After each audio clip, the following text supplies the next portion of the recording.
Bonjour les runners, bonjour les sportifs, bonjour au petit monde de la course à pied, c'est Seb et c'est avec un grand plaisir que je vous retrouve pour un nouvel épisode du podcast À côté de mes pompes, numéro 240 aujourd'hui, avec un sujet qui, en tant que sportif, fait partie de notre aventure sur les routes et les chemins, à savoir la relation que l'on peut avoir avec un kinésithérapeute, avec un physiothérapeute, avec un masseur, avec quelqu'un qui va nous bichonner. Et bien souvent, c'est lorsque l'on est blessé que l'on va frapper à la porte des cabinets de façon à pouvoir nous rétablir le plus rapidement possible. Et dans cet épisode, j'ai fait appel à Maxime Pata qui, du côté de Reims, exerce donc ce métier de kinésithérapeute. Il prend en charge bien évidemment des sportifs, qu'ils soient amateurs mais également professionnels, puisque Maxime a été kiné du Stade de Reims en première division et il intervient actuellement auprès de l'équipe cycliste professionnelle Groupama FDJ.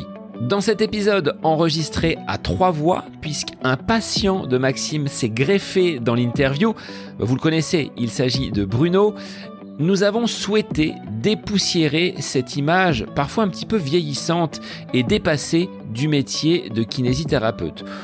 Ce métier de kiné s'est en effet modernisé avec l'apparition de nos jours de nouvelles technologies que nous présentera Maxime, mais également de cette alliance indispensable entre patient et kiné pour sortir le plus rapidement de cette période de blessure.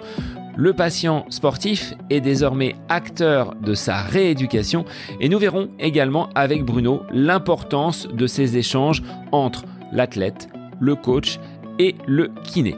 Alors même en tant que sportif amateur, je pense qu'il est important de s'entourer de personnes pour constituer un staff qui puisse intervenir en cas de besoin, mais également dans le domaine de la prévention des blessures.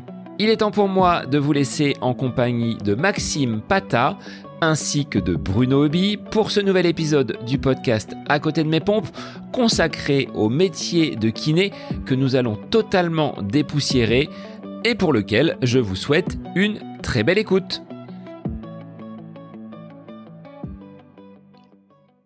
Bonjour Maxime, bienvenue sur le podcast À côté de mes pompes. Aujourd'hui, on va avec toi essayer de dépoussiérer l'image du cabinet, du kinésithérapeute avec ton expérience, ta pratique. Et tu es venu avec un témoin, un patient, un sportif qui est un sportif professionnel, en la personne de Bruno, que les auditeurs connaissent bien évidemment. On s'est mis en relation donc tous les trois pour parler de cette alliance thérapeutique, parler de ces nouvelles méthodes, nouvelles technologies qu'utilisent les masseurs kinésithérapeutes dont tu fais partie Maxime. Je te souhaite la bienvenue et je vais te laisser te présenter pour que tu nous en dises un petit peu plus sur ton parcours, que ce soit professionnel et sportif. Bonjour Bruno, bonjour Sébastien. Écoutez, merci pour cette invitation à ce podcast à côté de mes pompes. Merci à vous deux. Écoutez, pour me présenter, je vais faire très simple. Je suis masseur kinésithérapeute depuis 2015. J'ai d'abord travaillé au Stade de Reims pour l'équipe professionnelle durant 4 ans, qui a été une très bonne expérience pour moi, un gros accélérateur de connaissances. J'ai ensuite changé de continent l'espace de quelques mois pour aller aux États-Unis, pour ensuite revenir en France, m'installer 1 an dans un cabinet libéral à Paris, pour lequel j'ai travaillé. Et ensuite, là, je suis revenu définitivement à Reims en tant que pur rémois dans le cabinet ISOS, qui est un cabinet pluridisciplinaire qui regroupe des kinés, des médecins, des podologues et des préparateurs physiques, dans lequel j'exerce mon activité libérale. Et à côté de ça, j'ai des vacations avec l'équipe Groupama FDJ, qui est une équipe de cyclisme professionnel pour lequel je travaille maintenant depuis 5 ans. Voilà, Sébastien. Quel est ton lien avec le sport en pur rémois? Est-ce que, tel Raymond Kopa, tu tapes dans le ballon encore aujourd'hui? Effectivement, tu as vu juste, je suis encore footballeur, alors, amateur bien sûr, mais j'ai toujours mes 2 entraînements semaine et mon match le dimanche. À la base de formation footballeur de pure souche. Ça va plaira pas à Bruno, mais chez les footeux, on n'est pas des grands amateurs de la course à pied initialement. On a peu d'appétence en tout cas pour cette pratique, mais voilà, au fur et à mesure de mes expériences et et du développement de mon activité, je me suis intéressé de plus en plus à cette pratique et effectivement maintenant à haut niveau, peu importe le sport, que ce soit dans les sports collectifs ou même dans le vélo, hein, on cherche maintenant à faire courir nos athlètes. C'est quelque chose qui maintenant a un peu plus d'importance à mes yeux et sur lequel j'ai un regard un peu plus attentif et sur lequel surtout je m'intéresse énormément.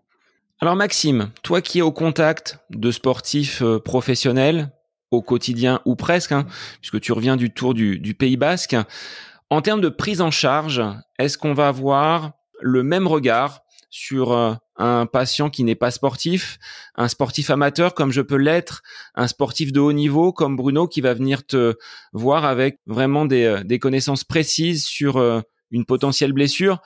En termes de prise en charge, est-ce qu'on est sur un même niveau ou est-ce qu'il y a quand même des disparités au quotidien? Comment tu les traites, ces différents types et profils de patients? Alors écoute, c'est une question qui est assez finalement assez simple à répondre. C'est que au niveau professionnel, c'est presque là où c'est le plus facile entre guillemets. On est sur une prise en charge pluridisciplinaire avec énormément d'intervenants à haut niveau. Effectivement, on est sur de la Formule 1, hein, on est sur du micro-réglage, on est sur la recherche du petit point de détail qui pourrait permettre à l'athlète de performer. Donc chacun dans son domaine va venir apporter par rapport à ses connaissances, venir faire progresser l'athlète. On est vraiment sur des évolutions très minime parce que voilà les athlètes de par leur expertise, leur expérience et aussi par rapport à tous les intervenants qui viennent justement au niveau de la performance, on est vraiment sur des réglages très très fins et c'est finalement quelque chose qui est relativement facile entre guillemets d'un point de vue purement soin thérapeutique. Et pour le coup, j'y mettrais voilà une grande différence avec le libéral, avec des sportifs, on va dire un profil un peu plus amateur, où là pour le coup on a voilà moins d'intervenants extérieurs, on est face aux patients et souvent à des patients voilà qui ont des préjugés sur leur pratique, qui ont une certaine façon de fonctionner depuis des années et où là justement ça devient très très intéressant parce que il y a des axes de progression qui sont énormes et on y voit d'ailleurs souvent les plus belles évolutions et les plus belles progressions. Est-ce qu'on peut considérer que les sportifs professionnels sont toujours un petit peu sur un fil entre la performance optimisée et la blessure et toi, tu es là pour contrecarrer cette dégringolade vers la blessure? Oui, tu as raison. Alors après, on n'est pas tout seul, hein. Souvent, on intervient à plusieurs. Il y a énormément d'échanges en fait qui se font entre tous les intervenants de la performance et effectivement, maintenant à haut niveau, on a des marqueurs hein, qui nous permettent d'anticiper ces blessures, de les prévenir. J'irais presque dire que maintenant, à haut niveau, le sportif qui se blesse, c'est soit qu'il a pas forcément écouté ce qui lui a été proposé, ou soit qu'il a un petit excès à côté, ou qu'il est pas rentré dans les prédispositions, dans les conseils qu'ont pu donner le staff. Alors après, on ne peut pas tout maîtriser à 100%, et bien évidemment, il y a tellement de paramètres qui peuvent intervenir dans la blessure que on peut pas s'assurer un 100% de non-blessure, mais à haut niveau, maintenant, avec tous les moyens et tous les intervenants qui rentrent dans cette performance, voilà, il est très facile de contrôler ça, au contraire de l'amateur, où lui, justement, on se retrouve avec des gens qui sont dans un contexte avec un travail à gérer, avec un stress à la maison, avec des enfants, avec toutes les problématiques finalement du quotidien qu'on peut retrouver. Et il y a énormément de conseils à prodiguer et énormément de choses à mettre en place. Alors à la différence que les sportifs professionnels, ils ont des créneaux, ils ont entre guillemets un staff à portée de main. En tant que sportif amateur lambda, aujourd'hui, on peut difficilement aller pousser la porte d'un cabinet pour obtenir des soins. Comment on fait quand on est blessé et sportif amateur pour venir dans ton cabinet pour pouvoir obtenir soit un diagnostic ou des soins qui soient réparateurs ou préventifs? En fait, je vais revenir un peu à ma formation initiale qui était au foot, au Stade de Reims. J'ai eu la chance de rencontrer Laurent Bessières, que je peux citer, qui est maintenant responsable de la performance à Nice, qui m'a beaucoup appris et beaucoup ouvert les yeux. Et en fait, on avait un principe de base qui était, en fait, on avait une hantise de la blessure et il fallait réfléchir à tout ce qu'on pouvait faire pour justement éviter que l'athlète se blesse. Alors effectivement, au niveau, on a du temps, on a des moyens et on mettait énormément de choses en tout cas en place. Et du coup, on passait finalement beaucoup plus de temps à prévenir la blessure plutôt que de la soigner une fois qu'elle était arrivée. Maintenant, on pourrait se dire qu'à l'amateur et justement en sortie du marathon de Paris, on pourrait se dire que voilà, c'est beaucoup plus compliqué. Mais finalement, quand on voit toute l'exigence qu'est la préparation d'un marathon et tout ce que peut engendrer les sacrifices d'un marathon, si on construit les fondations de notre préparation au marathon, il y a bien évidemment le passage chez le kiné, le passage chez un ostéo, le passage chez un médecin, ou en tout cas le suivi global que peut engendrer la préparation d'un marathon. J'aurais tendance à dire qu'il faudrait déjà commencer par tout cet aspect préventif plutôt que d'avoir l'envie de finir ce marathon. Et généralement, les gens quand même qui se sont lancés dans cette aventure-là, ils sont quand même dans une optique plutôt de finir le marathon, pas forcément de la moins bonne des manières. Et je pense que ceux qu'on va récupérer cette semaine au cabinet, ça sera peut-être ceux justement qui manquaient d'expérience à ce niveau-là et qui ont peut-être encore des choses ou des conseils qu'on pourrait leur prodiguer dans une optique de ne pas finir un marathon complètement cassé et complètement fracassé. Alors sur un plan ostéo, je pense qu'on peut aller consulter librement un praticien, diététicien également, podologue également. Kiné, est-ce qu'on peut venir te voir sans avoir de prescription médicale? Moi, je me rappelle il y a quelques années avoir eu un problème à la cheville. Je voulais aller voir directement mon kiné pour qu'il puisse très rapidement, après la blessure, mettre en place le protocole de soins. On m'a fait repasser par la case médecin généraliste, les clichés, radio, IRM et autres, avant d'arriver sur le kiné. Et il se passe un laps de temps de 15 jours, 3 semaines avant de pouvoir attaquer les soins. En tant que sportif amateur, c'est compliqué quand on veut mettre en place des choses aussi rapidement que pourraient le faire les sportifs professionnels qui ont le staff, eux, à portée de chaussures. C'est vrai, tu soulèves c'est un vrai problème de santé publique finalement, hein. On se rend compte que voilà, il y a le jour de la blessure chez un amateur, on rentre dans un espèce de cycle vicieux avec le passage parfois aux urgences, parfois chez un médecin généraliste qui lui-même réoriente vers un médecin du sport, qui lui-même réoriente vers un examen complémentaire, et avec parfois une perte de temps énorme. Et c'est un fonctionnement pour l'instant voilà, de notre système de santé. Après, pour revenir à nous, notre activité, c'est vrai qu'on essaye, parce qu'on a des médecins dans notre structure et qu'ils sont assez réactifs, on essaye voilà de se rendre assez disponible et assez réactif à ce sujet. Et on aime quand même respecter ce fonctionnement-là, en tout cas chez nous, voilà, d'avoir un diagnostic initial qui est posé par le médecin, et par contre derrière avoir la réactivité nécessaire si nous, en tant que kiné, on doit tout de suite derrière intervenir. Et on doit effectivement, tu parlais d'une entorse de cheville, on se rend de plus en plus compte que les entorses de cheville sont mal traitées, ont mal été diagnostiquées initialement, et que cette perte de temps-là peut être préjudiciable pour la suite. Mais on se rend compte aussi qu'il y a aussi beaucoup de gens qui, par rapport au temps que prend le cercle vicieux dont on discutait juste avant, certaines personnes perdent patience tout simplement et finalement finissent par s'auto-guérir ou s'auto-traiter, avec un peu de chance, très bien, mais aussi avec parfois c'est des chances de récidive qui peuvent être importantes par la suite. Et effectivement, c'est une vraie question que tu soulèves, Sébastien. Mais en tout cas, dans notre structure, voilà, le fonctionnement, on essaye d'être réactif, on essaye d'avoir des médecins assez disponibles, et nous derrière de se rendre assez réactifs aussi. Et parfois même, on est en première ligne. Certains patients qu'on a l'habitude de voir viennent nous consulter, et on a maintenant, avec les moyens qu'on dispose, des méthodes qui nous permettent de bilanter assez rapidement. Mais on aime quand même par la suite assez rapidement s'appuyer quand même sur un diagnostic ou sur une imagerie avec un médecin qui viendrait confirmer le bilan initial qu'on a pu effectuer sur la blessure.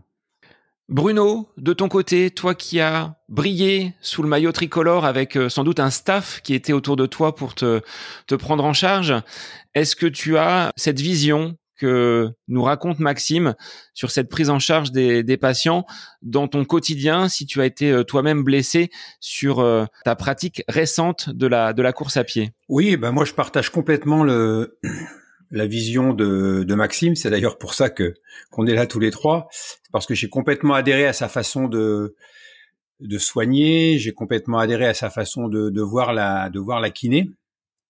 Moi qui suis un vieux fossile après plus de 50 ans de course à pied en compétition, j'ai vu l'évolution de la kiné, et effectivement, je pense que ce que les gens qui nous écoutent doivent retenir aujourd'hui, c'est que maintenant c'est plus simplement un médecin qui fait un diagnostic, j'ai une tendinite, je vais vous donner 10 séances de kiné, vous allez voir, ça va passer. C'est plus comme ça que ça fonctionne. Il y a une approche qui est complètement différente. Mais pour revenir à ce que disait Maxime, pour moi, ce que j'essaye de partager dans mon approche d'entraînement et avec les gens qui s'adressent à moi, c'est cette notion de, moi j'ai été champion du monde, mais on peut tous devenir champion du monde de soi-même. Et moi, si je peux aider les gens à être champion du monde d'eux-mêmes, je suis le plus heureux des entraîneurs.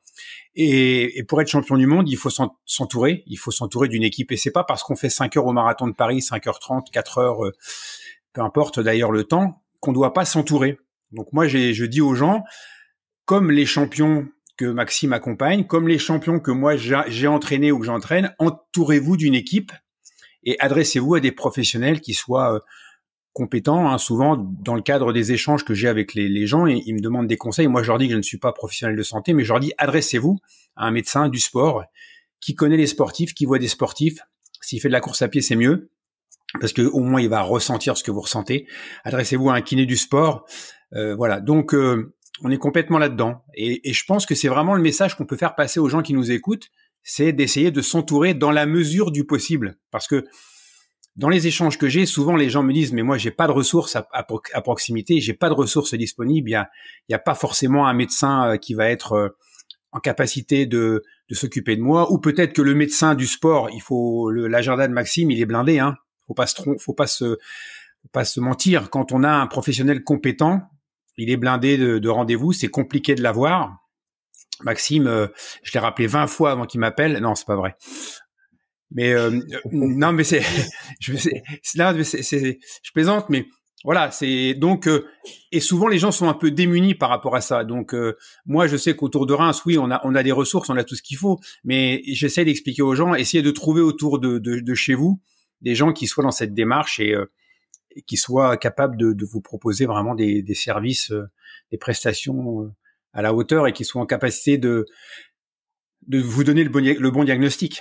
Je rebondis sur ce que voulait dire Bruno, c'est qu'effectivement, on est aussi maintenant dans nos environnements respectifs très pressés par le temps, et le sport le plus facilement accessible, c'est la course à pied. On met une paire de baskets, on part courir. C'est pas parce qu'on est sportif amateur qu'on peut pas s'entourer, et justement, ça, pour moi, ça a encore plus de sens, parce que 50% des blessures viennent souvent d'un mauvais entraînement ou d'une surcharge d'entraînement, d'une mauvaise gestion, et finalement s'entourer et s'accompagner assez facilement, en fait, démarrer par les bases, par les fondations, il est finalement assez facile de pouvoir s'entourer, d'avoir des conseils assez rapidement chez un professionnel de santé, que ce soit un médecin, un ostéo, un kiné, de manière à démarrer son activité avec des bases solides, dans une optique justement de ne pas se blesser derrière. Ouais, j'aime bien cette notion de base solide, puisque je l'emploie. Sébastien, tu le sais, on en parle souvent, hein, les bases, les fondations, hein, construire des bases et des fondations solides pour que la maison après elle tienne le coup. Et je crois que c'est vraiment le discours que j'aimerais vraiment répéter aujourd'hui, c'est que c'est pas une question de niveau de performance, et que, comme le disait Sébastien, moi je le répète souvent, entraîner un athlète de haut niveau, c'est facile, ils se connaissent par cœur. Enfin vraiment, c'est facile, c'est fluide, et voilà, c'est ce que disait Maxime.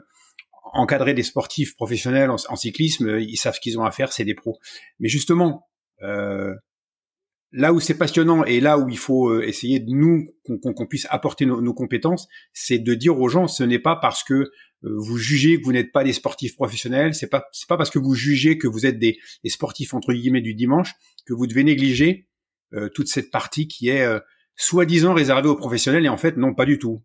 Vous avez une vie de famille, vous avez des enfants, vous avez une charge de travail, vous avez un agenda qui est hyper chargé. À raison de plus, le sportif de haut niveau, il a que ça à faire du matin au soir. Moi, quand j'étais en stage, je faisais 2 fois plus d'entraînement que quand je bossais, parce que forcément, on n'a que ça à faire, on n'a que ça à se préoccuper.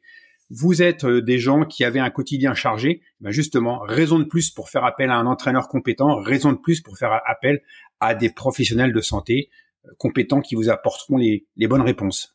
Qu'est-ce qui, Maxime, aujourd'hui, peut, malgré toute cette prévention que Bruno peut mettre en place dans son entraînement, cette prévention que tu vas mettre, toi, auprès des personnes qui viennent à toi, comment on explique qu'il y a encore des coureurs, des sportifs blessés, alors que on sait, entre guillemets, quelles sont les bonnes pratiques.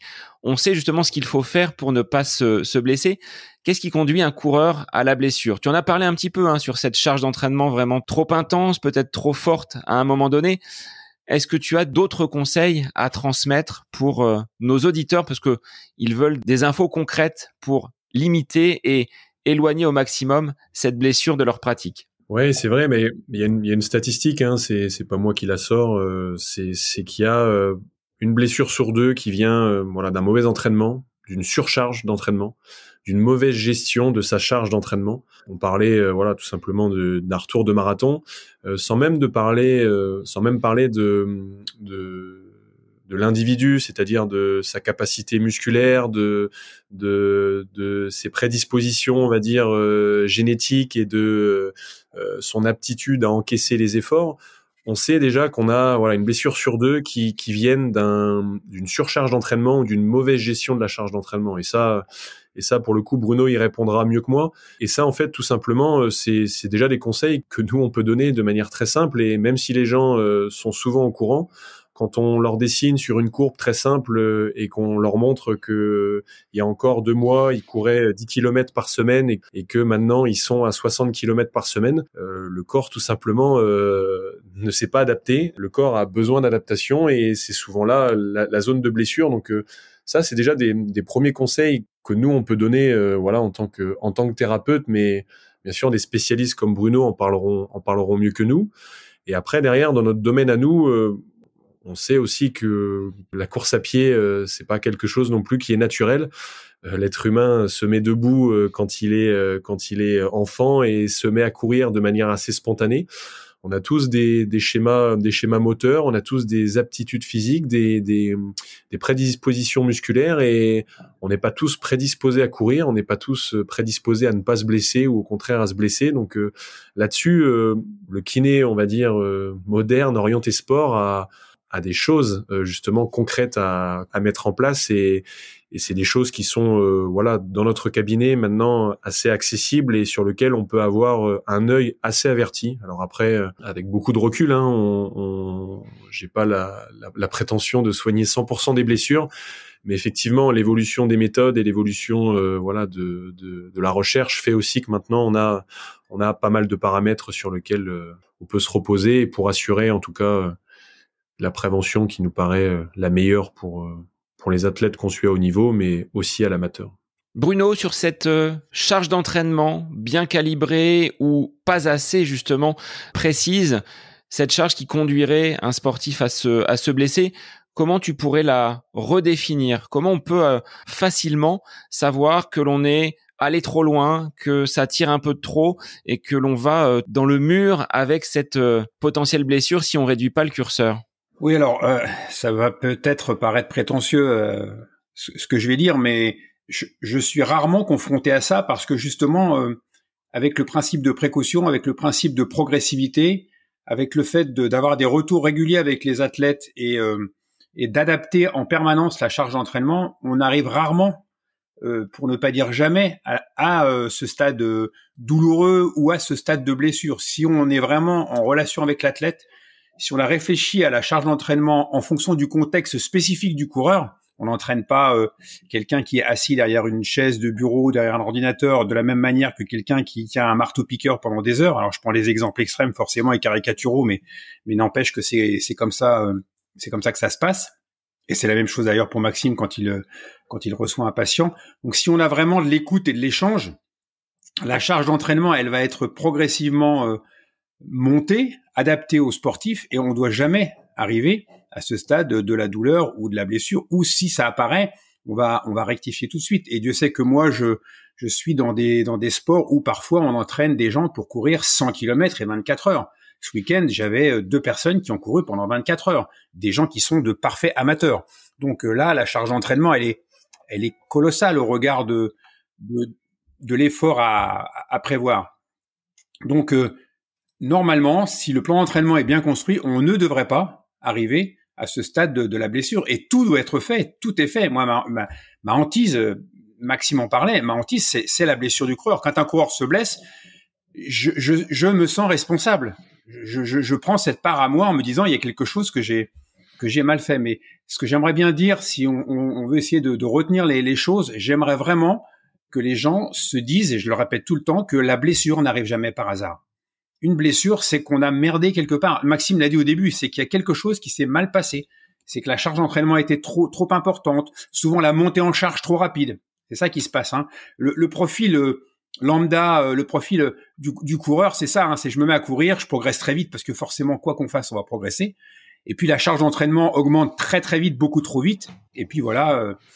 ces gens-là débarquent dans le cabinet de Maxime avec des périostites, avec des bandelettes tibiales, enfin bref, j'en passe et des meilleurs, et toute la panoplie des blessures que le coureur rencontre quand il brûle les étapes. Mais le problème aussi, c'est que souvent les gens pensent que courir, il n'y a pas besoin de plan d'entraînement, c'est simple, on peut le faire soi-même. Et c'est vrai que ça marche au début. Donc forcément, ces gens-là n'ont pas les connaissances pour que la charge d'entraînement soit adaptée. Hein. La charge d'entraînement, c'est quoi ? C'est une séance qu'on met en place et qui va provoquer des adaptations. En fait, nous, entraîneurs, on cherche toujours à provoquer des adaptations. Alors, si on fait une séance de VMA, on va chercher à améliorer la consommation maximale d'oxygène. C'est ça les adaptations qu'on recherche. Et l'idée de l'entraîneur, c'est de se dire toujours, est-ce que la séance que j'ai faite, elle a provoqué les adaptations nécessaires ? On va apprendre des critères de réalisation pour savoir si ça a marché ou pas. Et logiquement, cette charge, elle doit constamment être, elle doit être la bonne. Hein. On a parlé dans d'autres podcasts, de charge interne et de charge externe, en disant que la même séance appliquée à 20 coureurs ne provoquera pas les mêmes effets, voire même elle peut provoquer 20 fois des effets différents. Donc c'est ça aussi qui est important et qu'il faut retenir, c'est que l'entraînement, la séance en elle-même, ok, je fais une séance de 20 fois 30-30, mais quelles sont les adaptations que ça a provoqué réellement chez moi et dans mon organisme ? C'est ça la question en fait que l'entraîneur doit se poser en permanence. Maxime, cette relation que Bruno nous décrit avec son athlète, ces échanges que l'on va avoir entre le sportif et la personne qui l'accompagne, est-ce que tu l'as également, une forme d'alliance un petit peu thérapeutique entre ton patient et toi qui es le praticien ? Est-ce que c'est vraiment un pacte que vous allez mettre en place ?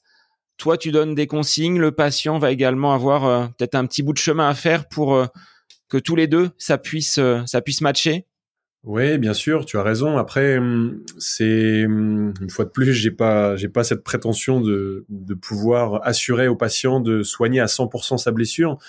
Maintenant, effectivement, avec les moyens qu'on a, les méthodes qu'on a, on peut quand même maintenant aider de la meilleure des manières le patient.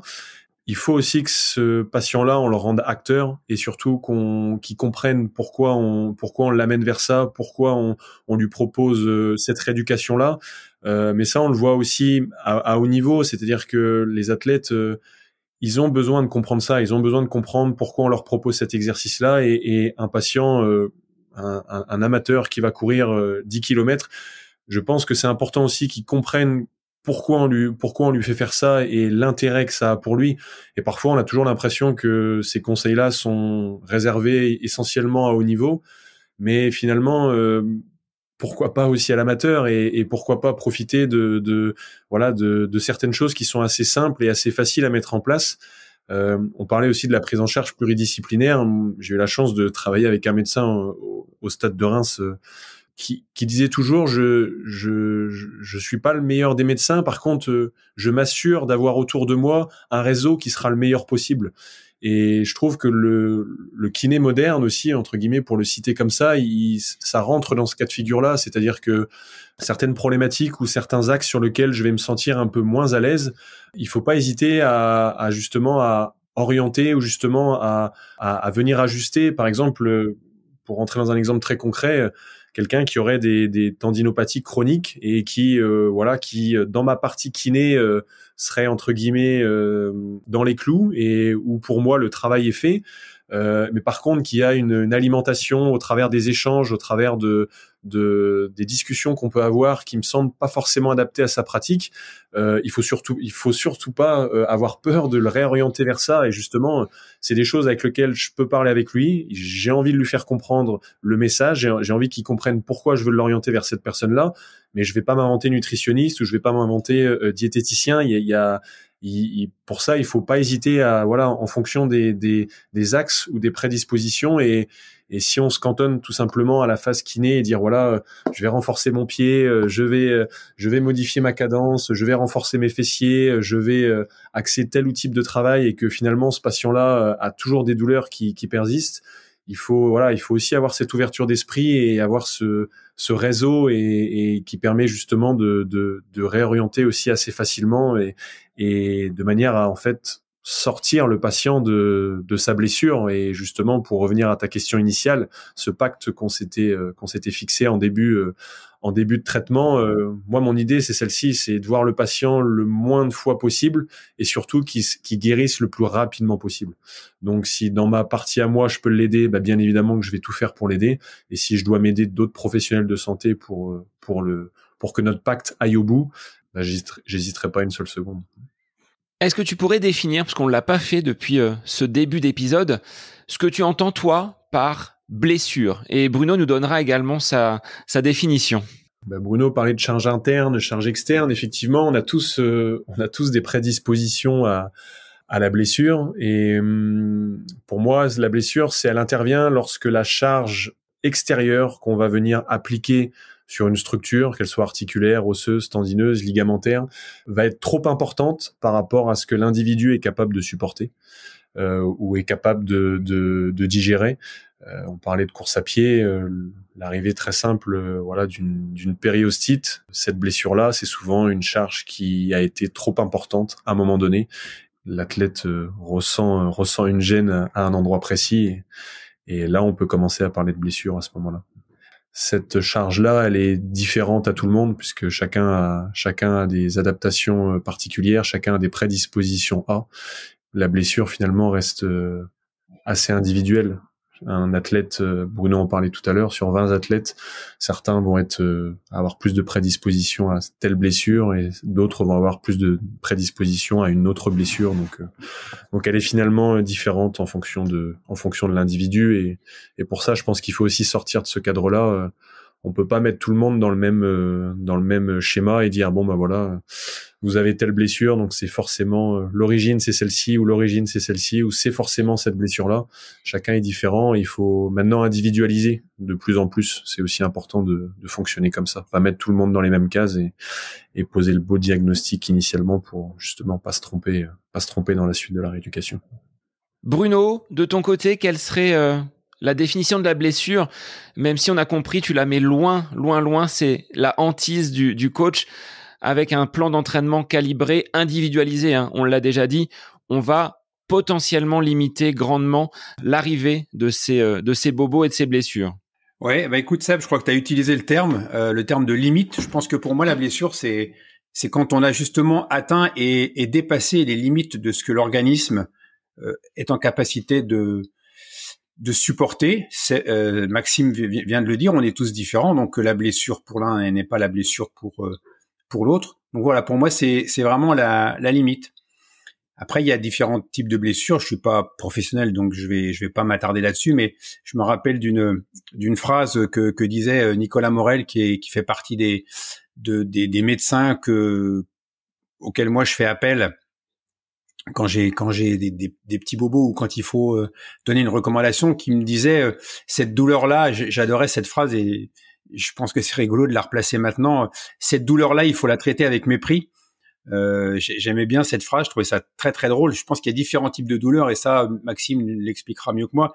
Il y a des douleurs qui ne nécessitent pas forcément qu'on s'arrête, parce que physiologiquement c'est pas forcément le meilleur traitement. Il y a des douleurs qui nécessitent qu'on s'arrête immédiatement, et là encore, seul un professionnel de santé compétent, expert, pourra dire si cette douleur-là doit signifier la fin de la pratique, ou si cette douleur-là doit signifier qu'on peut continuer à pratiquer. Moi, j'ai toujours un peu tendance dans les échanges que j'ai avec les athlètes que j'accompagne, quand la personne me dit le médecin m'a dit de me mettre au repos, souvent je pense et je leur dis c'est pas un médecin du sport que vous avez vu. Ah ben non, c'est mon médecin traitant. J'ai rien contre les médecins traitants, mais les médecins traitants n'ont pas toujours voilà le bon diagnostic. Alors je vais peut-être pas me faire des amis, tant pis, mais en tout cas voilà, c'est la blessure, c'est quelque chose qui est quand même très relatif. Et avant de dire stop, avant de dire je continue ou j'arrête, ayons le bon diagnostic. Moi, j'aime bien quand Maxime il me dit que je peux continuer à pratiquer, j'adore. Mais parfois, quand on me dit qu'il faut arrêter complètement la pratique, j'écoute le professionnel. Mais comme l'a dit Maxime, il faut que ça ait du sens. Il faut rendre la personne actrice de ce qu'elle fait. Et quand ça a du sens, mais c'est comme une séance d'entraînement, comme nous, Seb, quand on s'adresse à nos élèves, quand on donne du sens aux choses, on fait. Voilà. Donc, le kiné, il a aussi cette aptitude, le bon kiné, il a aussi cette aptitude à donner du sens aux choses, à expliquer pour que derrière, on mette en place les bonnes pratiques. Maxime, tu dois redonner le sourire à des coureurs à pied quand tu leur dis « mais non, vous êtes blessé, mais vous allez pouvoir continuer à courir ». Est-ce que c'est leur grande crainte quand ils passent la porte de ton cabinet, se dire « bon bah là, je mets une croix sur les chaussures et je vais être à côté de mes pompes justement pendant une période peut-être indéterminée ». Est-ce qu'aujourd'hui, et c'est peut-être ça qui révolutionne et dépoussière un petit peu la vision du kiné, c'est de se dire « on va pouvoir continuer à pratiquer soit avec une intensité différente, avec un temps réduit, ou peut-être sur un sport transfert tel que la natation, le vélo ou d'autres choses. » Comment tu les accueilles et est-ce qu'on peut les rassurer à l'idée de venir pousser la porte d'un cabinet? Ils vont pouvoir peut-être continuer à bouger et à être en mouvement. Non, bien évidemment, Sébastien, tu as raison. Et effectivement, on est sur... L'idée, c'est de pas arrêter le patient. Hein. Alors bien évidemment, on a des red flags, on a des drapeaux rouges sur lesquels on s'appuie, sur lesquels là, on est obligé de faire stopper l'athlète, on est obligé de faire stopper le patient. Voilà, une fracture de fatigue. C'est souvent le meilleur exemple. Hein. Voilà, on est sur des grosses prédispositions à prendre. Après, quand on parle d'arrêt sur une fracture de fatigue, d'arrêt de la course à pied, ça veut pas dire arrêt du sport. Tu parlais de l'exemple de la natation, tu parlais de l'exemple du vélo, qui sont des sports en décharge, qui sont justement aussi excellents dans une optique de préserver tout l'aspect cardiovasculaire, mais aussi de préserver certaines aptitudes physiques, préserver un certain capital musculaire. Je suis assez ouvert justement à cette discussion-là et arrêter un athlète, hormis les drapeaux rouges dont on parlait tout à l'heure. Pour moi, c'est du non-sens, c'est le faire reculer, c'est le faire freiner, et bien évidemment avec un suivi, des méthodes et un questionnement à chaque séance. Il est très facile de faire continuer finalement un athlète en gérant peut-être l'intensité, en le faisant changer l'espace de quelques jours de sport. Il est très facile de faire continuer un coureur à pied malgré sa blessure. Donc le travail de kinésithérapie pour le patient se poursuit en dehors de ton cabinet. Tu le disais, hein, je le vois un temps relativement limité. Ensuite, tu vas prescrire peut-être un plan d'entraînement, un retour à une pratique beaucoup plus habituelle en éliminant petit à petit cette blessure pour laquelle la personne est venue te voir. Oui, c'est ça. En fait, on essaye déjà initialement de bien bilanter, de pas se tromper sur l'origine de la blessure. Voilà, il y a un endroit particulier où l'athlète s'est blessé, mais il faut voir un peu plus, ouvrir un petit peu. Hein. Il faut aller voir de manière un petit peu plus globale, un petit peu plus générale. En Suisse, pour les citer, François Fourchet, qui travaille dans une clinique en Suisse, ont une manière de fonctionner qui est la suivante, c'est-à-dire que effectivement ils ont le diagnostic d'une blessure, ils sont blessés à cet endroit-là, mais finalement eux, ce qui les intéresse, c'est pourquoi l'athlète s'est blessé, et ils vont plutôt en fait au travers leur bilan initial qui est très bon, détecter des faillances, des points faibles, et justement remettre à niveau justement ces différents points faibles, et dans une optique justement de venir peut-être dans un travail de fond se rendre compte que l'origine du problème était peut-être un peu plus global finalement, et on se rend compte que voilà, sur ces remises à niveau et sur ces ajustements qu'on peut faire sur le patient, souvent on retrouve des résultats assez spectaculaires et assez rapides.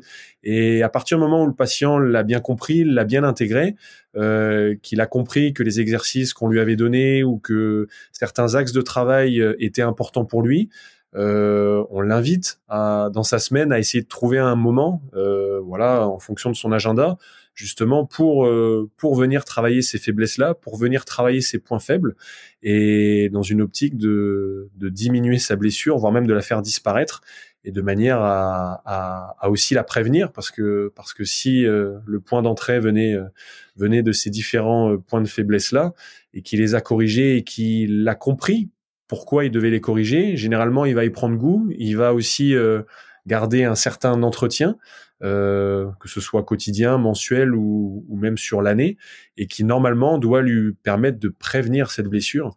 Donc une fois de plus, je trouve que c'est toujours intéressant de bien discuter, de bien échanger, et de rendre le patient acteur, et de lui proposer des choses aussi en dehors du contexte cabinet à faire à la maison, parce que s'il a compris ça, il va vite se rendre compte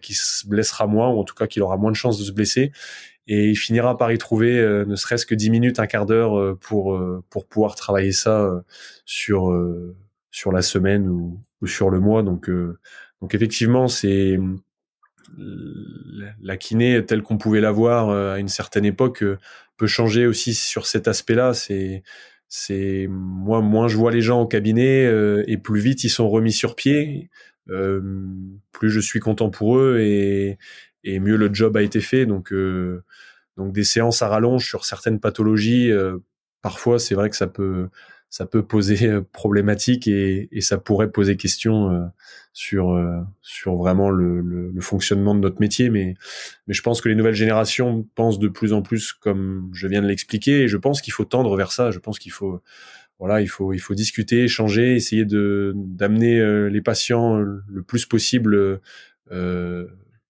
vers cette faudrait que j'arrive à trouver le bon terme, mais en fait qui est une certaine autodiscipline. C'est une autonomie en fait. C'est ça, une certaine autonomie, une certaine autodiscipline, autonomie, et qui justement leur permet en fait d'éviter de venir nous voir trop souvent finalement, trop souvent. Oui, alors moi je suis un cas d'école. Maxime va l'expliquer bien mieux que moi, de ce coureur borné qui veut faire des bornes, et qui en fait veut consacrer l'essentiel de son temps à courir. On aime courir, c'est bien. Moi, j'ai une tendinite d'ischio, et puis j'ai des problèmes un peu que tous les coureurs à pied ont, le fameux syndrome du piriforme, du pyramidal. Enfin bref, je vais pas m'étendre, Maxime l'expliquera mieux que moi, mais la façon dont il m'a expliqué les choses dans la prise en charge de ce problème vraiment spécifique au coureur à pied, je pense qu'elle est très intéressante.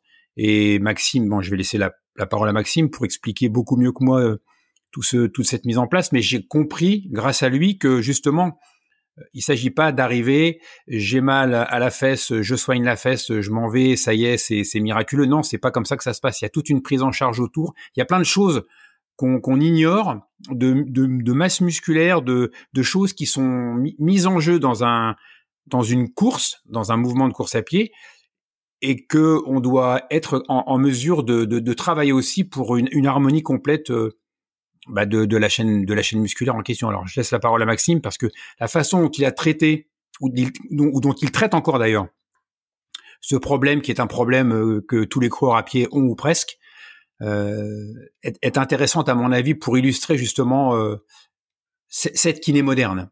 Ouais, après je vais essayer d'être, qu'il y a beaucoup de choses à dire, sur ces sujets-là, mais en fait, si la plupart du temps, le coureur à pied il met sa paire de baskets dont on en parlait tout à l'heure, et il part courir, et la course à pied est en fait finalement 100% de son activité. Maintenant, on se rend de plus en plus compte qu'il y a énormément de paramètres qui interviennent, et dans notre domaine kiné à nous, on va souvent s'intéresser aux mobilités articulaires qui ont énormément de sens, et on va s'intéresser aussi de plus en plus au niveau de force des groupes musculaires, qui voilà, si on doit un petit peu schématiser, si on doit caricaturer, finalement, c'est les niveaux de force de nos muscles, c'est notre batterie de téléphone. Et plus notre batterie est chargée à 100%, plus ces muscles sont chargés à 100%, plus ils protégeront notre squelette, plus ils protégeront nos articulations, et plus le corps pourra aller loin dans l'effort. D'un point de vue global, général, pour revenir à Bruno, qui est un coureur, voilà, comme le sont souvent les coureurs à pied, très borné, et il court énormément, et finalement un peu moins de temps est laissé à toute cette prévention et à ce développement de la mobilité articulaire, à cet entretien de ces niveaux de force musculaire. Et justement, ça a énormément de sens maintenant de courir parfois un peu moins, et par contre d'essayer de travailler un petit peu plus ces axes-là, justement dans une optique d'éviter de se blesser, dans une optique de parfois remettre à niveau ces niveaux de force. Et par exemple, Bruno parlait de sa blessure sur syndrome du piriforme, qui est une pathologie assez reconnue et assez connue dans la course à pied. Elle est souvent multifactorielle, et on pourrait aller directement sur ce muscle piriforme et s'attacher à le détendre, à l'étirer, à l'assouplir, à lui redonner de la mobilité. Mais faut aller au-delà de ça, parce que dans cette zone-là, il y a un réseau vasculaire qui passe, il y a un réseau nerveux qui passe, il y a aussi d'autres groupes musculaires qui interviennent, il y a aussi une façon de courir qui intervient, certaines restrictions de mobilité articulaire pourraient aussi venir être responsables de ces problématiques-là, et que finalement s'intéresser uniquement au local, à l'endroit où il s'est blessé, pourrait presque maintenant faire non-sens, puisqu'on se rend compte souvent que la douleur peut venir d'au-dessus ou d'en dessous, ou peut venir des structures musculaires qui sont autour, ou même parfois tout simplement d'une mauvaise arrivée, d'un trajet nerveux, ou tout simplement d'une mauvaise vascularisation. Et donc avoir toute cette prise en charge globale et cette image de chaîne musculaire et d'ensemble d'organes qui fonctionnent en même temps a tout son sens. Et on a des moyens maintenant sur les kinés avec des dynamomètres, des plateformes de force, de tester justement l'isocinétisme aussi nous permet aussi de tester nos niveaux de force, des tests très simples comme les FMS pour justement tester les mobilités articulaires. Et ça, pour le coup, chaque être humain a certaines amplitudes à respecter. Et quand ces amplitudes-là articulaires sont bien respectées, et quand les niveaux de force souvent sont bons, on réduit quand même considérablement nos risques de blessure. Il y a un petit côté préparation physique derrière ce travail du kiné en cabinet, on porte une attention quand même sur la force, sur la mobilité.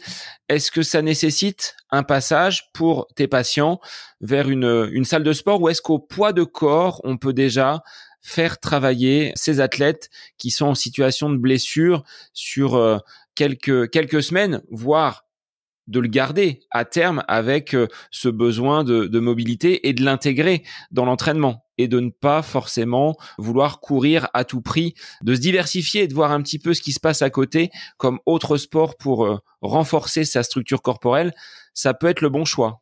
Ouais, tu as raison. Un exemple très concret, au vélo, par exemple, on se rend compte que, comme c'est un sport porté, au niveau de leur densité osseuse, ils ont parfois des os un petit peu plus fragiles que les autres, et on se rend compte que sur certaines chutes,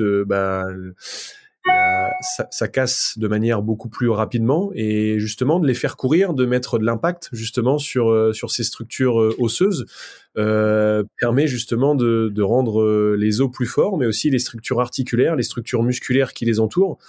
Et pour revenir à un contexte un peu plus global et général, effectivement, grâce aux moyens qu'on a pour tester ces niveaux de force, bien évidemment, si on s'est rendu compte que les niveaux étaient faibles, parce que maintenant on a des normes qui sortent par rapport au poids de l'athlète, par rapport à son activité aussi. On a la chance d'avoir des moyens maintenant qui nous permettent d'être beaucoup plus précis. Et on essaye déjà de remettre entre guillemets à niveau ces niveaux de force par rapport à l'activité pratiquée. Donc tu parlais par exemple, Sébastien, du poids de corps.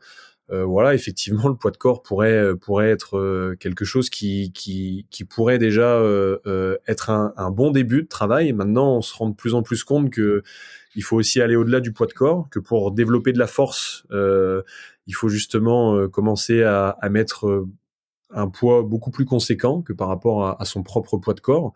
Bien évidemment, voilà, tout ça se régule, tout ça se gère par rapport à un certain nombre de séries, un certain nombre de temps de repos, un contrôle aussi du mouvement et de l'exercice lui-même. Et effectivement, là où je te rejoins, c'est que il y a énormément de liens avec les préparateurs physiques, hein. On a une activité qui est assez commune. On a énormément d'attaches en fait et de points de compétences qui sont en commun.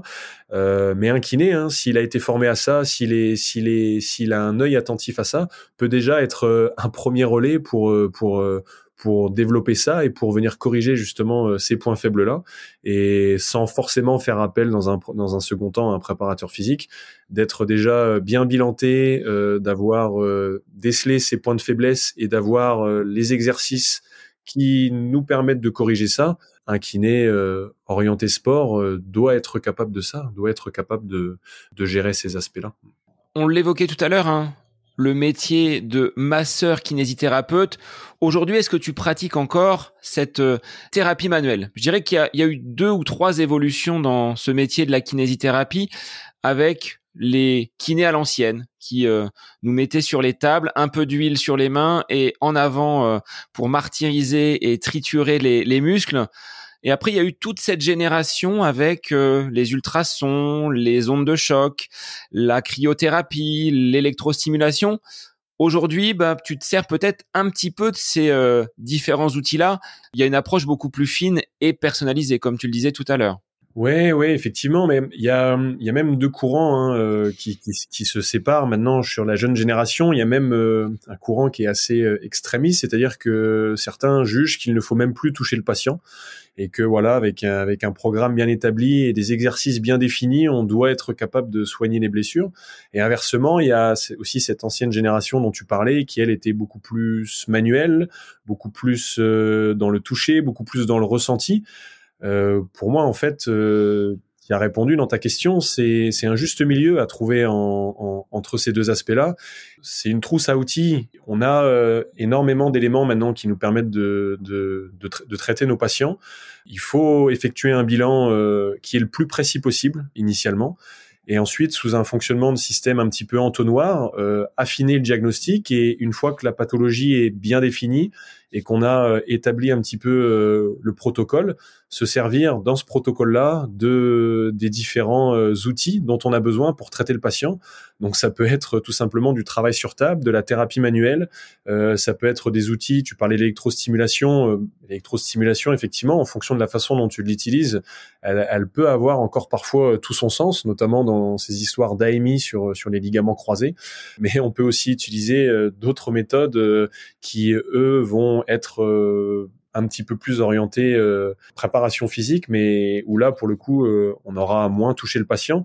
Mais pour moi, chaque cas est différent, et en fonction du bilan, en fonction du diagnostic, s'il a bien été effectué, s'il a bien été posé, il y a forcément un moment donné où on va devoir toucher le patient et on va devoir certainement intervenir sur lui, parce que la main du kiné reste pour moi indispensable et reste quelque chose de très important. Il faut continuer à développer ça, mais en ayant cette ouverture d'esprit et en ayant cette idée aussi que parfois voilà, l'athlète ou le patient devra sortir de la table et justement bouger un petit peu par lui-même, parce que s'il rentre pas dans ce processus-là, on aura peut-être solutionné une partie du problème sur la table, mais on n'aura pas solutionné le problème de fond. Et pour moi, une fois de plus, tout est encore une question d'explication. Et si le patient l'a bien compris, parfois, on peut prendre l'exemple de Bruno, hein, ça m'arrive de lui dire, écoute Bruno, aujourd'hui, je te verrai pas sur la table. Par contre, on va partir sur tel travail.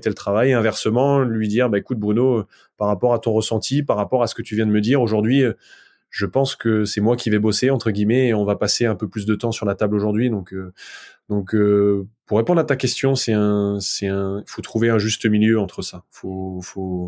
Il faut rester assez ouvert, ce qui se faisait à l'époque. Il y a encore des choses qui sont très bonnes. Dans les nouveautés, comme le sont toutes les nouveautés, il y a des choses qui sont très bonnes aussi, mais il y a aussi des choses qui sont moins bonnes. Donc, faut garder une certaine ouverture d'esprit et puis se faire sa propre recette et venir piocher un petit peu dans toutes ces techniques. Je pense que si on si on a cette façon de fonctionner là, je pense qu'on solutionne une partie des problèmes. Pas tous, parce qu'on n'est pas des magiciens, mais en tout cas, on peut aider le patient. On peut aider le patient. Ça, c'est sûr et certain. Mais il faut qu'il y ait quand même une transparence. On parlait de cette alliance thérapeutique entre le kiné et l'athlète. Si l'athlète te dit, Maxime, là, je comprends pas, je suis blessé, j'ai mal partout. Et tu lui dis, qu'est-ce que tu as changé? Il te dit rien et au fil de la conversation, au fil de ce bilan, tu t'aperçois qu'il a passé une quinzaine de jours en montagne, qu'il a fait du dénivelé alors qu'il vient comme moi d'une région aussi plate que la table dans le Loiret. Là, il faut que la personne en face, elle te dise la vérité. Enfin, faut qu'il y ait quand même un discours de confiance et que la personne ne vienne pas te cacher certains éléments ou que tu te rendes compte en allant sur Strava que cette personne-là a réalisé de nombreuses courses et que son volume a été augmenté de façon très très importante. C'est peut-être là la difficulté de démêler ce qui est vrai de ce qui est faux. Et est-ce que la personne te dit vraiment tout? On parlait tout à l'heure de l'alimentation, ça peut être le cas du sommeil également. Il y a une approche qui est multifactorielle finalement. Ouais, mais tu as raison une fois de plus. Mais en fait, pour moi, on reste un métier très relationnel finalement. Hein. Le patient, quand il est sur la table, souvent on connaît très vite une grande partie de sa vie. On a un contact qui est souvent très très très rapide. On a un métier avec lequel on doit discuter, on doit échanger. Et justement, pour moi, l'axe numéro 1, c'est d'essayer d'obtenir la confiance du patient et d'essayer que ce patient-là joue carte sur table. Alors effectivement, parfois on l'a très vite, parfois on met un petit peu plus de temps. Et il y a aussi parfois, tout simplement, le patient ne sait pas, tout simplement que la nutrition ou que le manque de sommeil peut être un facteur de sa blessure. Et le fait de discuter avec lui, le fait de lui faire comprendre tous ces aspects-là peut aussi aider progressivement à finalement qu'on récupère certains indices ou qu'on ait des informations supplémentaires. Tu parlais du sommeil à haut niveau. De toute façon, on a beau avoir les meilleurs kinés, les meilleurs ostéos, la meilleure gestion de la charge d'entraînement, le meilleur vélo. Si le cycliste dort mal et si le cycliste mange mal, tout ce système-là s'effondre. Donc bien évidemment, un patient qui a oublié de nous dire qu'il a fait un stage en montagne ou qui a oublié de nous dire que la semaine dernière, il avait très mal dormi parce que il vient d'être papa et que les nuits pour l'instant sont très courtes, mais qu'il a toujours gardé le même rythme de course à pied et que bizarrement son tendon d'Achille chauffe un peu plus ou que il a un petit début d'aponevrosite plantaire. C'est important de discuter avec ces patients, c'est important d'échanger, c'est important de creuser, c'est important d'aller chercher les informations à condition que le patient ait compris pourquoi et aussi d'entretenir cette relation de confiance et ça fait partie de notre métier.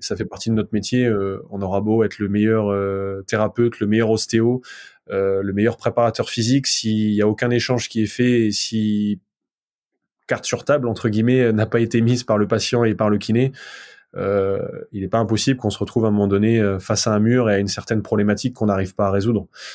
Comme je le disais, j'ai pas la prétention de pouvoir soigner 100% des blessures, mais plus on questionne, plus on interroge, plus on se renseigne, il y a forcément un point d'entrée quelque part de cette blessure et elle est souvent multifactorielle. Parfois, le kiné ne peut rien faire. La tête gouverne énormément de choses. Et parfois faut être capable de comprendre et pour comprendre faut être capable de discuter, il faut être capable d'avoir créé cette relation de confiance aussi avec le patient qui est très importante pour moi. Pour la partie sommeil, si je prends un exemple dans le cyclisme, j'ai vu la semaine dernière une équipe qui déplaçait les matelas des membres de l'équipe. Les coureurs cyclistes avaient exactement le même matelas à la maison que en stage et c'était un partenaire fabricant de matelas qui proposait justement l'aménagement des hôtels pour que le sportif soit dans les mêmes conditions qu'à la maison pour bien dormir. Alors je sais pas si ça impacte les performances, mais en effet, on va avoir un attrait, un intérêt sur cet aspect hautement important qu'est le sommeil. Ah, tu as raison, mais cette équipe-là, chez Groupama, ça fait des années qui fonctionnent comme ça. Ils ont sur les grands tours, sur les grandes compétitions, il y a 2 personnes qui sur les 3 semaines en fait vont d'un hôtel à l'autre pour changer les matelas présents sur les lits d'hôtel et pour mettre les matelas qui sont prédisposés entre guillemets à l'athlète, sur lequel l'athlète a l'habitude de dormir, sur lequel il se sent bien. Après, ça reste des détails, mais généralement, leurs draps sont mis. Généralement, on essaye de les mettre un petit peu dans les mêmes conditions qu'à la maison, finalement, pour justement, sur des retours d'étapes qui ont été durs, quand ils arrivent à l'hôtel, qu'ils aient cette sensation de confort, dans une optique d'essayer, en tout cas, que leur nuit soit la plus réparatrice possible. Après, ça, c'est un exemple en tout cas, c'est un axe sur lequel dans le milieu du vélo, ils travaillent. Après, il y a d'autres méthodes maintenant qui sont mis en place, mais le sommeil reste quelque chose de très complexe à gérer, surtout à haut niveau avec le stress de la journée et la fatigue accumulée. On sait que c'est un axe de récupération prioritaire, mais ça reste le cerveau qui dirige tout ça, et il y a encore beaucoup de zones d'ombre sur lesquelles on a à apprendre et sur lesquelles on a à travailler. Bruno, Maxime, quels conseils vous pourriez donner à des personnes qui sont en phase de reprise? C'est-à-dire que Maxime a donné le feu vert, on n'est pas très loin de la sortie du cabinet, et Bruno, tu vois quelqu'un qui est en convalescence. Comment on va pouvoir l'aider et lui transmettre vos bonnes pratiques? C'est les conseils des experts, à la fois toi Maxime en tant que kiné et Bruno en tant qu'accompagnateur, entraîneur. Moi, en tant qu'entraîneur, il y a toujours la validation du professionnel de santé. C'est-à-dire que tant que le professionnel de santé n'a pas donné le feu vert, et quand c'est avec Maxime, par exemple, qu'il n'a pas décrit précisément les conditions de la reprise, je rentre pas dans les détails, mais bon, il y a pas de reprise, il n'y a pas de redémarrage de l'entraînement. Après, le maître mot, c'est la progressivité. C'est-à-dire que on va reprendre à petite dose. On va reprendre très progressivement. La charge d'entraînement va être en fonction de ce que le kiné aura dit. Elle va être très progressive, elle va être très très cadrée, très spécifique. Mais le maître mot, je pense, c'est vraiment cette notion de progressivité. Pour moi, elle est d'une évidence totale, mais néanmoins, régulièrement, je vois des gens à qui on n'a pas expliqué que la reprise devait se faire de manière progressive, reprendre du jour au lendemain et partir courir 1 heure. Mais non, c'est pas comme ça que ça marche. C'est pas comme ça que ça court. Peut-être 30 minutes, puis 40, puis 50. Enfin bref, avec les exercices que le kiné aura donné, tout ça, ça se fait en collaboration et en équipe. Donc progressivité avec l'accord du kiné et éventuellement les exercices complémentaires qui sont nécessaires. Maxime, de ton côté, quelles seraient tes recommandations pour des athlètes qui viendraient à être sortis d'affaires et qui sont en passe de pouvoir reprendre une activité quasi normale? Effectivement, Bruno a plutôt bien résumé. Il y a 2 axes. Le premier, c'est cette notion de progressivité qui est à mes yeux indispensable. Et la deuxième qu'on pourrait aussi venir ajouter, qui est très facile à mettre en place par rapport aux patients si on lui a expliqué, c'est cette règle de la non-douleur. On aime bien utiliser une petite échelle analogique très simple de 0 à 10. 0, vous ne ressentez rien du tout. 10, votre douleur est insupportable. Généralement, quand les douleurs sont au-dessus de 2 ou 3, on est déjà dans une zone un petit peu borderline, et finalement, c'est assez facile pour le patient avant d'aller courir, pendant qu'il court et à la fin de sa course, d'être capable de donner une note et d'aller tout simplement lui indiquer qu'il faut absolument pas qu'il soit dans cette zone-là. C'est des marqueurs assez simples. Alors à haut niveau, on en a beaucoup plus. On a des choses beaucoup plus importantes pour quantifier tout ça et des moyens beaucoup plus importants. Mais déjà, je pense que dès demain, chacun peut s'appliquer cette petite échelle analogique et cette notion de progressivité, comme le disait Bruno, qui justement peuvent assurer normalement un retour à la compétition ou un retour déjà au sport sans encombre ou sans pépin physique ou sans blessure. Donc tu valides également le fait de pouvoir enfourcher son vélo. Tu disais tout à l'heure, les coureurs à pied sont bien souvent bornés. Toi qui baignes dans le milieu du cyclisme, c'est un bon complément et un bon sport de transfert en décharge. Ouais, bien sûr. Bah après, en fonction de la pathologie qui a été diagnostiquée, mais le vélo est souvent un très bon adjuvant, comme peut l'être la natation. Après, il est souvent plus dur, je trouve, de motiver les gens vers la natation que vers le vélo. Donc sur le vélo, c'est des choses qui sont et on peut retrouver des axes de travail assez similaires à la course à pied sur le vélo. Alors bien évidemment, il faudra peut-être rouler un peu plus longtemps, mais si on est dans une volonté de vouloir garder le capital qu'on avait acquis, qu'on n'a pas envie de perdre trop de temps justement dans une optique de pouvoir reprendre quasiment au niveau auquel on était juste avant de se blesser, le vélo est souvent une bonne alternative. Maxime, de quoi sera fait ton actualité pour les prochaines semaines? Tu restes du côté de Reims en cabinet ou tu as des échéances avec les grands tours qui se préparent?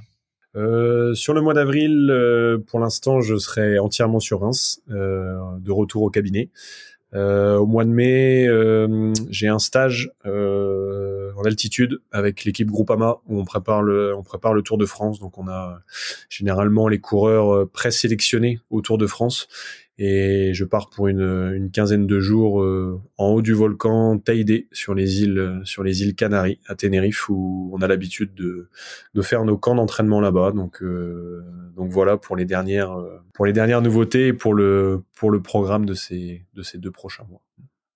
Bruno, est-ce que tu avais un petit quelque chose à ajouter pour conclure cet épisode avec cette présentation de Maxime qui t'accompagne pas au quotidien, mais sur ces phases où ça tire un petit peu de droite et de gauche? Alors déjà, je sais qu'il faut pas que je me blesse au mois de mai, parce qu'il est pas là. Ça, c'est la première des choses. Du coup, voilà, je suis content, j'ai sorti ma vanne et je me rappelle plus de la question. Est-ce que tu as un petit quelque chose à ajouter par rapport à ce que on a pu exposer aujourd'hui avec Maxime, à savoir cette importance de la relation entre le kiné et l'athlète, et puis également une image un petit peu dépoussiérée. On n'est plus dans des cabinets de masseurs kinésithérapeutes des années 80. Oui, bah voilà, j'espère qu'on aura réussi à montrer cet aspect-là, à dépoussiérer un peu l'idée que peuvent se faire parfois les sportifs du kiné, de montrer que c'est un vrai travail d'équipe, que montrer que la kiné, c'est pas juste j'y vais parce que je suis blessé ou parce que mon médecin m'a fait une prescription et va me mettre 10 séances de rééducation et qu'au bout des 10 séances de rééducation, comme par miracle, tout va être guéri. Le kiné, il est là aussi pour nous aider à anticiper. Il est là dans la prévention, il est là dans les soins. Mais si tous nos échanges ont permis à ce que les gens se disent « Ah, je vois mon kiné d'une manière différente. Je vais peut-être essayer de chercher quelqu'un de compétent ou je vais peut-être collaborer avec lui d'une autre manière pour être en prévention, pour ne pas me blesser. » Déjà, c'est ça. C'est aussi ne pas se blesser parce que le but, c'est d'éviter, c'est ce que dit Maxime. Moins les gens restent longtemps chez lui et plus il est content. Donc, si on a permis aux gens d'avoir cette idée que tout ceci s'anticipe, se prépare et qu'on n'y va pas juste quand on est blessé à bout de souffle et quand on ne sait plus faire quoi d'autre, on aura peut-être apporté notre pierre à l'édifice de la prévention, sachant que on va pas partir sur ce sujet-là, mais pour moi c'est même un enjeu de santé. On va vers des générations de plus en plus âgées, on va vers des gens qui doivent absolument se prendre en charge. Moi, il y a quelqu'un qui me tenait ce discours-là il y a plus de 30 ans.